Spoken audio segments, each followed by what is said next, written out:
I searched my parents' names on the dark web. The videos I found were horrifying. When my friend first introduced me to the dark web, I was amazed at how such an unknown thing could house some of the most illegal things on Earth. Up until today, I had only used it for learning how to code and commit small crimes, but after the horrifying videos I just found, I don't think I'll ever use the dark web again. I first met my best friend Rupert when I started my freshman year of high school.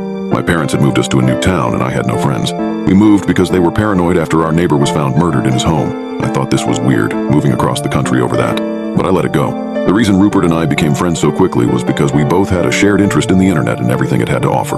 I was a gaming addict and a Tier 3 Pokimane subscriber, while he was more of a coder and developer. 2 years later, we were still best friends, but now we were much older and smarter. Rupert had discovered the dark web and he was obsessed with it.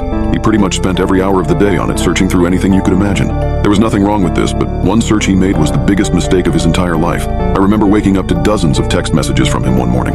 This wasn't normal. Rupert wasn't a very social person and it was very hard to get words out of him. I opened my phone to see what he had messaged me.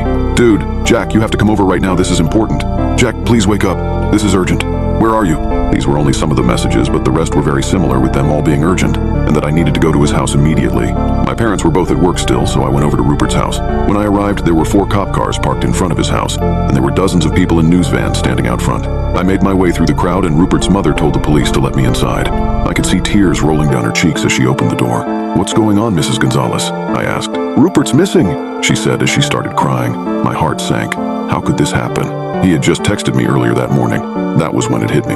What if he was trying to warn me? What if his text messages were related to his disappearance? Still in shock, I walked up to one of the detectives in the kitchen.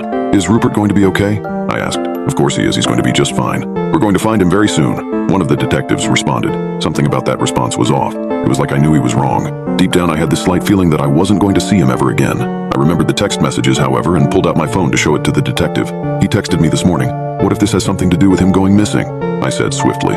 As he began reading them, his expression quickly changed. It was like it got worse. He told me they needed to keep my phone for now to investigate the text messages, and said they would give it back to me later. I stayed around the house for a while, not just because I missed Rupert, but because I wanted to comfort his parents. They cared about me a lot, and it hurt to see them like that. His mother couldn't stop crying.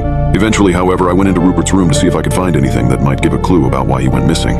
I searched through everything, but I found nothing. But then I noticed something. Rupert's computer was on, but his monitor was turned off. I looked for the button to turn it on and hit it. As the screen lit up, my heart sank. He was on the dark web. Obviously, this was normal, but for some reason, he had dozens of different tabs opened. I knew this part wasn't normal, so I closed the door and locked it and began going through them. At first, it was all pretty usual for him, but then things started to get weird. He had a tab open that was an article about a murder that had happened several years ago. The article said that it was a woman who was found dead in her apartment. Her body was mutilated, cut up, and covered in acid. I nearly threw up reading it and seeing the horrifying pictures of the crime.